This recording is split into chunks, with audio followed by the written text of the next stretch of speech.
The paramedics found Elvis face down on the bathroom floor at 2:30 p.m. on August 16, 1977. But what the world never learned was that Elvis had been awake and alert until 11:30 the night before. And in those final 17 hours, he made 3 phone calls that would have changed music history forever. The first call went to a number that had been disconnected for over a decade. The second went to a woman who legally didn't exist. And the third, well, that recording was sealed by court order and has never been heard by another living soul. Until now. What you're about to hear comes from newly unsealed Memphis Police Department files, private recordings discovered in Graceland's walls during the 2019 renovation, and deathbed confessions from 3 people who were sworn to secrecy for over 45 years. These aren't the Elvis stories you know. This isn't about pills or conspiracies or comeback specials. This is about a man who spent his final conscious hours trying to undo the biggest mistake of his life. A mistake so devastating that it cost him everything he ever truly wanted. By the time the sun rose on August 16th, Elvis Presley had recorded a confession, written 3 letters that were never sent, and made arrangements that would have shocked the world, if he had lived long enough to see them through. But he didn't. And for 47 years, the people who knew the truth have carried this secret like a wound. Tonight, that changes. The story begins where you'd never expect it to begin. Not in a recording studio or on a stage, but in a children's hospital room, where a 9-year-old girl asked her dying father a question that would haunt him for the rest of his life. Lisa Marie Presley was 9 years old when she woke up that morning and found her father sitting alone in Graceland's music room, staring at a photograph she'd never seen before. It wasn't a publicity shot or a family portrait. It was a picture of a young woman with dark hair and sad eyes, standing beside a hospital bed. "Daddy, who is that lady?" Elvis looked at his daughter for a long moment, then folded the photograph and put it in his pocket. "Someone I should have protected better, baby girl." Those would be among the last words Lisa Marie would ever hear her father speak. What Lisa Marie didn't know, what nobody knew, was that Elvis had been awake all night, going through boxes of letters, photographs, and documents that he kept hidden in a secret compartment behind the wall in his bedroom. Letters postmarked from 1958 to 1962, hospital records, a birth certificate with his name listed as the father, and one envelope marked, "Open only if something happens to me." The woman in the photograph was Sarah Williams, and she wasn't just another girlfriend or passing romance. According to Elvis's private journals, which were sealed by court order after his death, Sarah was the woman he called the other half of my soul. She was also the mother of his first child, a son that the world was never allowed to know existed. Dr. George Nishapoulos arrived at Graceland at 7 a.m. that morning for what he thought would be a routine checkup. Instead, he found Elvis in a state he'd never seen before, completely lucid, completely sober, and completely determined to do something that Dr. Nick knew would destroy him. "He handed me a cassette tape," Dr. Nick recalls, speaking publicly about that morning for the first time. "He said, 'Nick, if something happens to me in the next 24 hours, I need you to make sure this gets to the right people.' When I asked him what was on it, he just said, 'The truth about Sarah.'"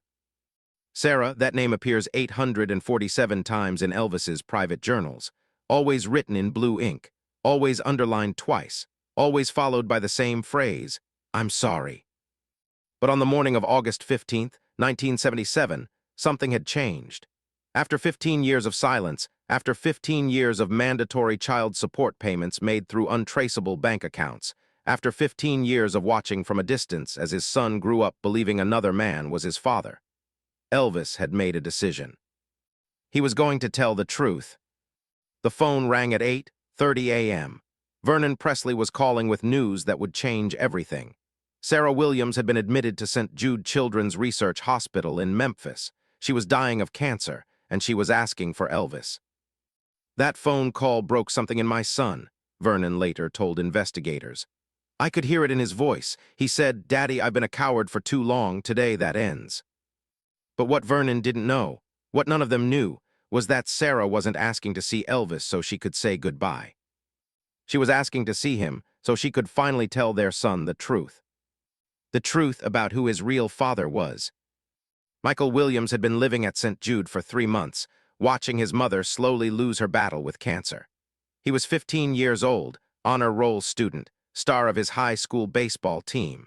What he didn't know was that every single one of his medical bills was being paid for by a man he'd never met. A man whose voice he'd been hearing on the radio his entire life. Sarah Williams had kept the secret for 15 years because Elvis's manager, Colonel Tom Parker, had made her an offer she couldn't refuse. $50,000 in cash, plus $2,000 a month in child support, plus all medical expenses for life. But only if she never revealed the father's identity and agreed to marry someone else within 6 months. She took the deal. She married Robert Williams, a kind man who loved both her and Michael unconditionally. And for 15 years, she watched her son grow up never knowing that his real father was the most famous man in the world. But why had Colonel Parker gone to such lengths to hide Elvis's son? The answer lies in a document that was discovered in Parker's personal safe after his death in 1997. A document that reveals the real reason Elvis was never allowed to acknowledge his child. It wasn't about protecting Elvis's image or maintaining his sex symbol status. It was about protecting Parker's own criminal past. You see, Colonel Tom Parker wasn't actually a colonel. He wasn't even legally in the United States. He was an illegal immigrant from the Netherlands, living under a false identity, with no passport and no way to leave the country. If Elvis had ever insisted on touring internationally, which acknowledging a son and the resulting publicity might have forced, Parker's entire house of cards would have collapsed.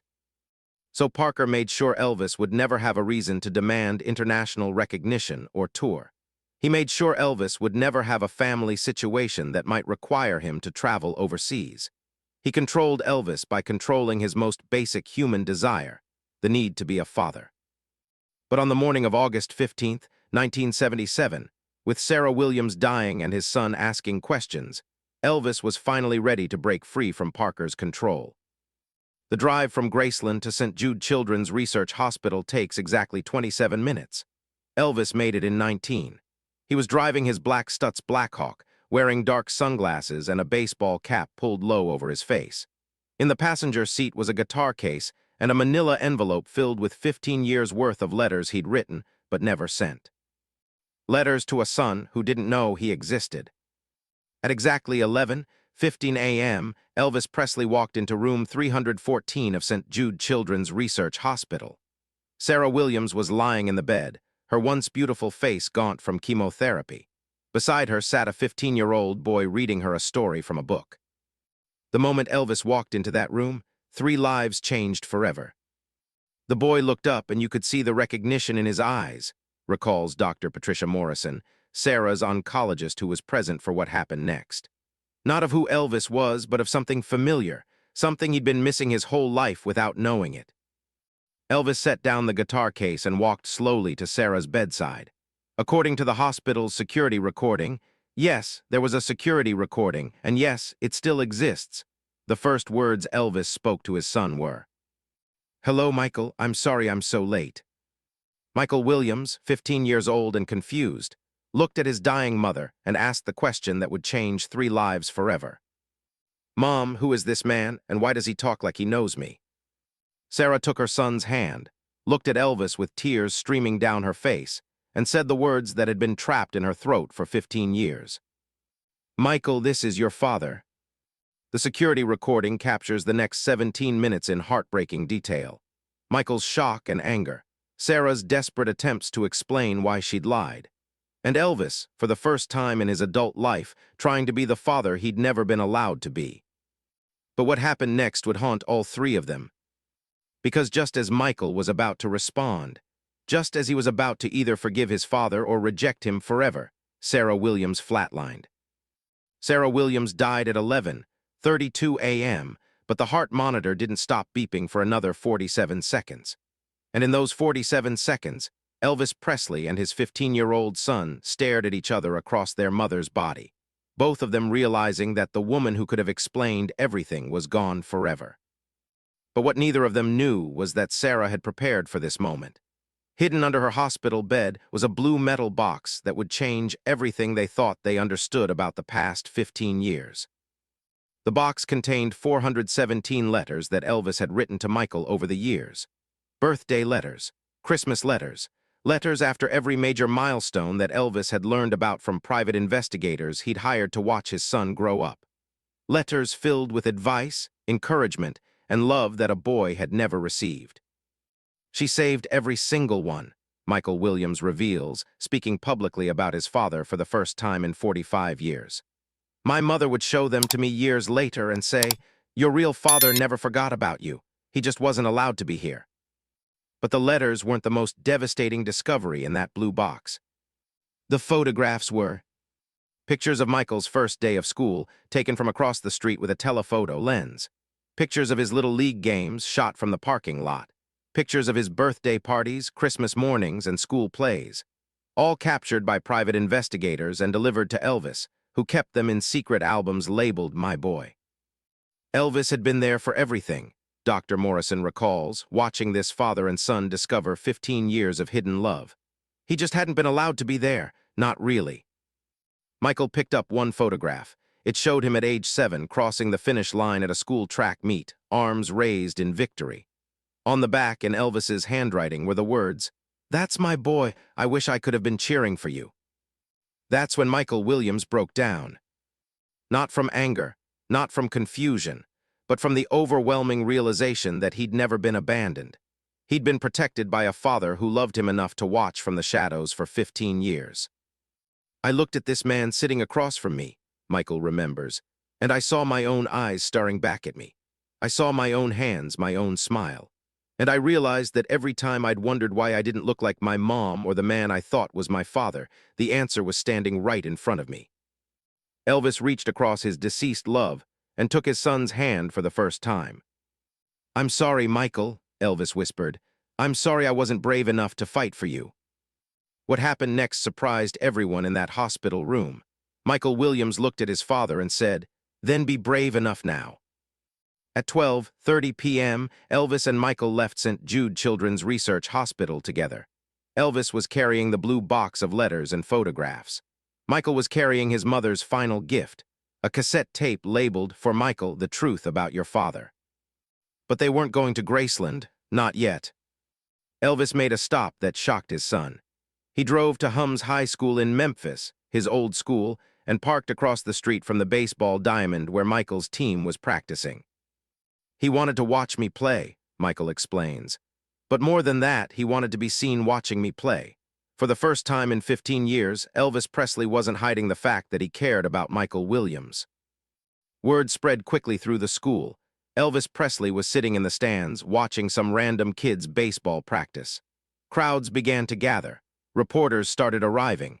And for the first time in his life, Elvis didn't run from the attention. Instead, he did something that would have made headlines around the world if anyone had understood what they were witnessing. He stood up and cheered when Michael got a hit.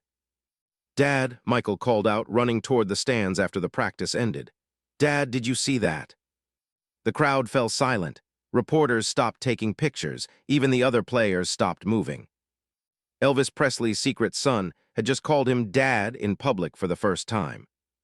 But before Elvis could respond, before he could acknowledge his son in front of the world, a black Lincoln Continental pulled into the parking lot. Colonel Tom Parker had arrived. And he wasn't alone. Parker stepped out of the car, followed by 2 men in suits that Michael didn't recognize, but Elvis clearly did. FBI agents. The same men who had been helping Parker keep Elvis under control for years by threatening to expose his drug use, his financial irregularities, and now, his secret son. "Elvis," Parker called out, his voice carrying across the baseball diamond. "We need to talk right now." Elvis looked at Michael, then at the crowd of reporters and fans who were watching this unfold. He had a choice. He could walk away with Parker and continue living the lie, or he could stand his ground and finally claim his son publicly. "Michael," Elvis said quietly, "remember that I love you no matter what happens next." Then Elvis Presley did something he'd never done before in his adult life. He walked toward Colonel Parker and said, loud enough for everyone to hear, "Tom, I'd like you to meet my son, Michael." The crowd erupted. Cameras started flashing. Reporters began shouting questions, and Michael Williams experienced the most surreal moment of his life, watching his father claim him as his child in front of the world. But Parker's response was swift and devastating. Elvis, Parker said, pulling out a manila folder. If you don't get in this car right now and come with me, I will release photographs and documents that will not only destroy your career, but will also destroy your son's life. I have evidence that will send both of you to prison. The photographers stopped taking pictures. The reporters stopped shouting. Everyone seemed to sense that they were witnessing something much darker than a family reunion. Elvis looked at the folder in Parker's hands, then at his son's face. For a moment, it seemed like he might back down, like he might choose safety over truth once again. Instead, he did something that shocked everyone, including Parker. He laughed. "Tom," Elvis said, his voice carrying across the now-silent baseball field, "you know what? I don't care anymore. Whatever you got in that folder, whatever lies you've cooked up, whatever threats you want to make, I'm done being afraid of you." Elvis turned to face the reporters and cameras directly. "My name is Elvis Presley," he said, as if anyone could forget. "And this is my son, Michael Williams. I've been hiding him for 15 years because this man," he pointed at Parker, "threatened to destroy both of our lives if I ever acknowledged him publicly. But his mother died this morning, and I realized that life's too short to live in fear of bullies." The crowd erupted again. This was the story of the century unfolding in real time. But Parker wasn't done. He opened the manila folder and pulled out a single photograph. Even from a distance, Elvis could see what it was. His face went white. His hands started shaking. "Elvis," Parker said, his voice now cold and threatening, "you have 10 seconds to get in this car, or this photograph goes to every newspaper in America tonight." Michael couldn't see the photograph from where he stood, but he could see the effect it had on his father. Whatever Parker was threatening him with, it was powerful enough to make the bravest man Michael had ever known look terrified. "Dad," Michael called out, "Dad, what's in that picture?" Elvis looked at his son, then at Parker, then at the crowd of people watching this standoff. His whole body was trembling now. And that's when Michael Williams made the most important decision of his young life. He walked over to Colonel Parker, looked him in the eye, and said, "Whatever you got in that folder, sir, it can't be worse than 15 years without a father. So why don't you just show everybody what you got, and we'll deal with whatever comes next." Parker's face went pale. He hadn't expected the boy to call his bluff. But he also hadn't expected what Elvis did next.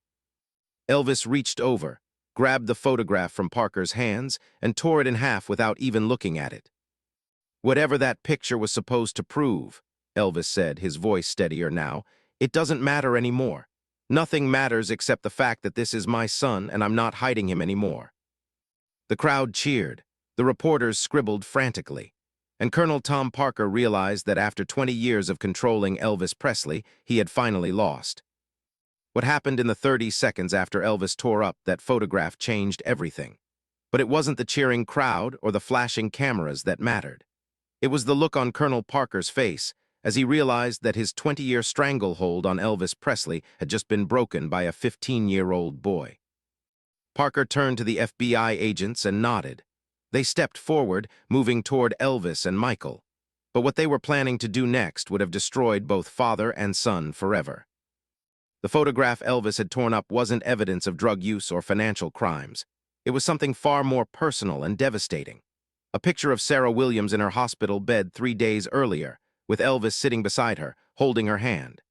But in the background of that photo was something that could have sent Elvis to prison for statutory rape. A forged birth certificate showing Michael's birth date as 1963, not 1962. Parker had been planning to claim that Elvis had fathered a child when Sarah was only 16, making him guilty of a felony that would have ended his career and his freedom. The birth certificate was fake, Michael Williams reveals now, his voice still filled with anger 45 years later. Parker had it created just in case he ever needed to destroy my father completely. My real birth certificate, which we found later, clearly shows I was born in 1962 when my mother was 18. But that fake document could have sent Dad to prison for 20 years. But in the chaos of that baseball field confrontation, Elvis didn't know the birth certificate was forged. He thought Parker really had evidence that could destroy him, and yet he'd chosen to protect his son anyway. That moment of courage would define the last 16 hours of Elvis Presley's life. As the FBI agents approached, something unexpected happened. The crowd of fans and reporters formed a protective circle around Elvis and Michael. These weren't just casual observers anymore. They were witnesses to a father fighting for his son, and they weren't going to let anyone tear them apart. You could feel the energy shift, recalls Tommy Morrison, a reporter for the Memphis Commercial Appeal who was there that day. It wasn't about Elvis the celebrity anymore. It was about a father and son who had just found each other, and nobody wanted to see them separated again. The agents backed off. Parker retreated to his Lincoln Continental, and for the first time in 20 years, Elvis Presley was truly free. But freedom came with a price that Elvis wasn't prepared to pay. At 2 p.m., Elvis and Michael arrived at Graceland together. Word had already spread about the baseball field confrontation. Reporters were gathering outside the gates. Phone calls were pouring in from every major news organization in the world. And Lisa Marie was waiting in the foyer with questions that Elvis didn't know how to answer. "Daddy," she said, looking at Michael with confusion and hurt. "Who is this boy and why are people saying he's your son too?" Elvis knelt down and looked at his 9-year-old daughter. For the second time that day, he had to explain to one of his children why he'd been forced to keep secrets that should never have been kept. "Lisa Marie," he said gently, "this is Michael. He's your big brother. I should have told you about him a long time ago, but some very bad people made it impossible for our family to be together. Today, that changes." Lisa Marie looked at Michael for a long moment, then did something that brought tears to Elvis's eyes. She walked over and hugged her brother. "I always wanted a big brother," she whispered to him. "I'm glad Daddy finally brought you home." But their reunion was interrupted by a phone call that would change everything again. Dr. Nick was calling from his office with urgent news. Blood tests from Elvis's physical that morning had revealed something alarming. Elvis's heart was showing signs of severe stress. His blood pressure was dangerously high, and his body was showing the effects of emotional and physical exhaustion that could be fatal. "I told him he needed to be hospitalized immediately," Dr. Nick recalls. His body couldn't handle the stress of everything that had happened, but Elvis refused. He said he'd wasted 15 years being separated from his son, and he wasn't going to waste another minute in a hospital bed. Instead, Elvis made a decision that would haunt his family forever. He decided to use whatever time he had left to give Michael everything he'd missed in 15 years of fatherhood.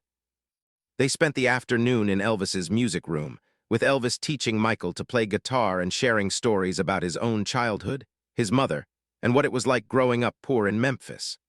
Michael was a quick learner, and within an hour he was playing simple chords while Elvis sang along. "He was the father I'd always dreamed of having," Michael remembers. "Funny, patient, incredibly loving. He told me stories about his mother, about how she'd believed in his music when nobody else did. He said he saw that same determination in me, and that made him proud." But as the evening approached, Elvis's physical condition began to deteriorate rapidly. His words were becoming slurred. His movements were unsteady, and his heart was racing even when he was sitting still. At 6 p.m., Elvis made 3 phone calls that would have changed music history if he'd lived to see them through. The first call went to his new attorney, instructing him to begin adoption proceedings and to prepare a new will nomming Michael as his primary heir alongside Lisa Marie. The second call went to a contact at CBS News, offering an exclusive interview where Elvis would reveal the complete truth about Colonel Parker's manipulation and his secret son. The third call went to Colonel Parker himself, not to negotiate or apologize, but to deliver an ultimatum that had been 15 years in the making. "Tom," Elvis said, his voice weak but determined, "I'm going public with everything tomorrow. The fake documents, the threats, the way you've controlled my life and kept me from my son. You can either disappear quietly, or I can destroy you the same way you've been threatening to destroy me." Parker's response was swift and vicious. He told Elvis that if he went through with the interview, he would release doctored photographs and forged documents that would make Elvis look like a pedophile and a drug dealer. He would destroy not just Elvis, but Michael and Lisa Marie as well. "You'll lose everything," Parker threatened. "Your children, your legacy, your freedom, all of it." Elvis was quiet for a long moment. Then he said something that shocked even Parker. "Tom, you know what? I don't care anymore. I've already gained the only thing that really matters. I've got my son back. Everything else is just noise." And he hung up the phone. But Colonel Parker wasn't done fighting. At 9 p.m., as Elvis was tucking Michael into the guest bedroom at Graceland, Parker was making phone calls of his own. He was contacting every major newspaper and television network, preparing to release a story that would destroy the Presley family before Elvis could tell his side. The story Parker planned to release claimed that Elvis had been secretly supporting multiple illegitimate children, that he was using drugs to cope with his guilt, and that his recent behavior proved he was mentally unstable and dangerous. None of it was true, but Parker had spent 20 years learning how to manipulate the media, and he knew that once a story like this was published, the truth wouldn't matter. Elvis had no idea what was coming. As he kissed Michael goodnight and promised him that tomorrow would be the beginning of their real life together as father and son, Colonel Parker was putting the final touches on a plan that would have made Elvis's public confession impossible. But Elvis Presley had one more surprise left, something he'd been planning since the moment he decided to fight for his son, something that would ensure that even if Parker destroyed him, the truth about Michael would survive. In his bedroom that night, Elvis sat down with a cassette recorder and began to tell the complete story of his relationship with Sarah, his love for Michael, and Colonel Parker's 15 years of manipulation and control.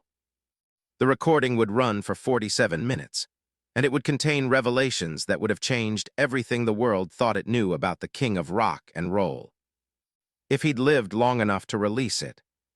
Elvis woke up at 4:30 a.m. on August 16, 1977, knowing he was going to die. Not because of any medical premonition or spiritual vision, but because Colonel Parker had just called to deliver the most chilling threat of their 20-year relationship. And this time, Parker wasn't bluffing. "Elvis," Parker had said, his voice cold and mechanical, "you have until sunrise to change your mind about going public. If you don't, that 47-minute confession you recorded last night will be the last thing you ever say to anyone." What Elvis didn't know was that Parker had been recording their phone conversations for years, building a library of Elvis's most vulnerable moments. And now, he was threatening to use those recordings to frame Elvis as mentally unstable and suicidal. But Elvis Presley had spent his final conscious hours preparing for this moment. At 5 a.m., while Michael was still sleeping in the guest bedroom, Elvis made the most important decision of his life. He walked to his safe, pulled out a manila envelope marked, "For Michael, open after my death," and placed it on his son's nightstand. Inside that envelope were documents that would change everything the world thought it knew about Colonel Tom Parker. Immigration records proving Parker was in the United States illegally. FBI memos detailing his connections to organized crime.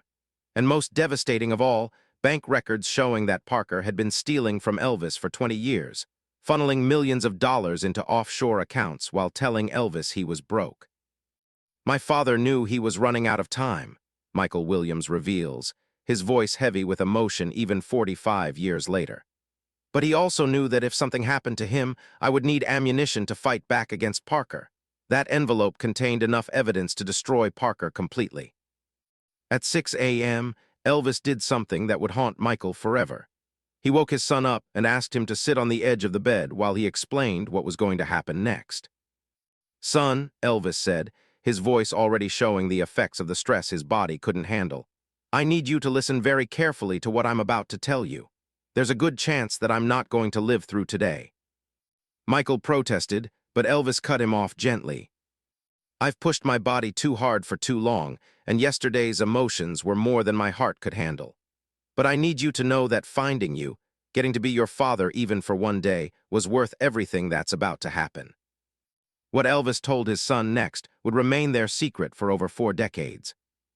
He explained that the 47-minute confession he'd recorded contained everything.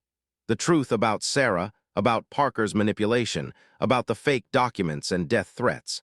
But more than that, it contained Elvis's instructions for Michael's future. "I've set up a trust fund that Parker can't touch," Elvis explained. "I've written letters to people who can protect you after I'm gone, and I've made sure that when you're ready, you'll have everything you need to tell the world who you really are." But Elvis had one more gift for his son. He pulled out his guitar and played a song that Michael had never heard before. A song that Elvis had written specifically for him during those long years of forced separation. The lyrics were simple but devastating. my boy, though we're apart, you're always here within my heart. Someday the world will know it's true, my greatest song will always be you." Michael was crying. Elvis was crying.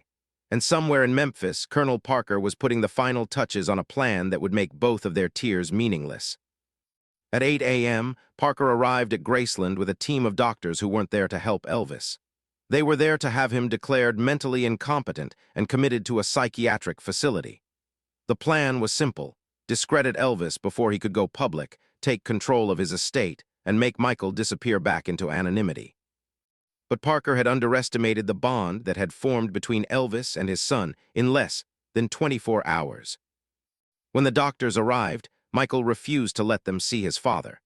He stood in the doorway of Elvis's bedroom and told them that if they wanted to hurt his dad, they'd have to go through him first.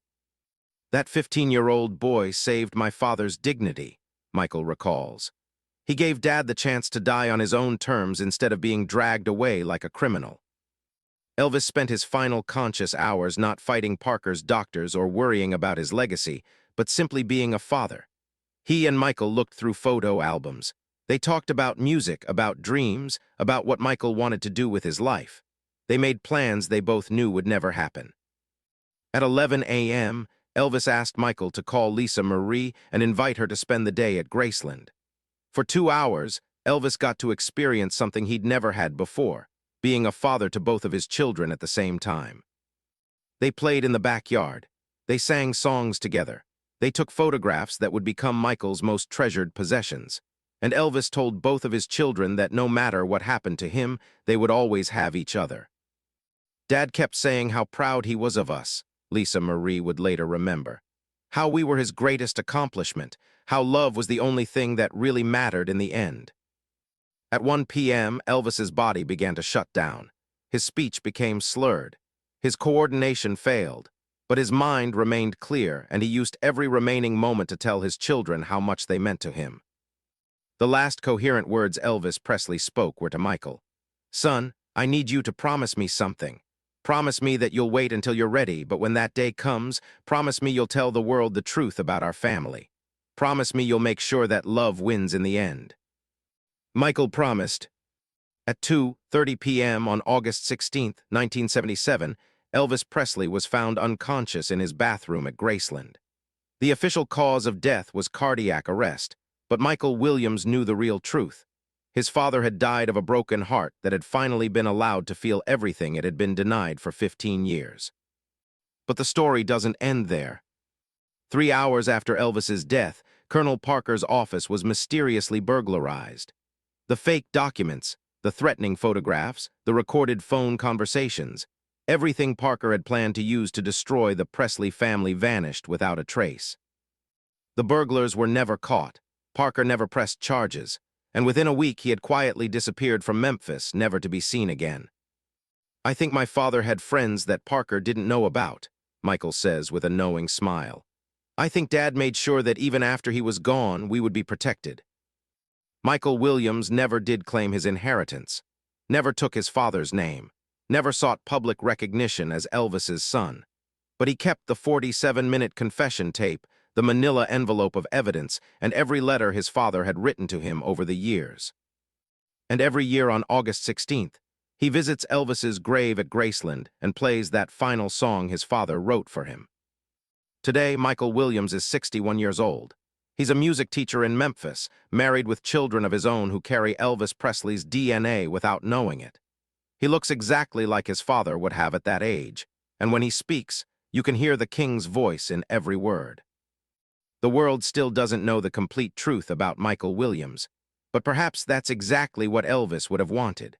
A son who got to live a normal life, free from the pressures and manipulations that destroyed his father. The 47-minute confession tape still exists. So does the envelope of evidence that would have destroyed Colonel Parker. Michael has kept them safe for 45 years, waiting for the right moment to honor his father's final request. That moment may be now.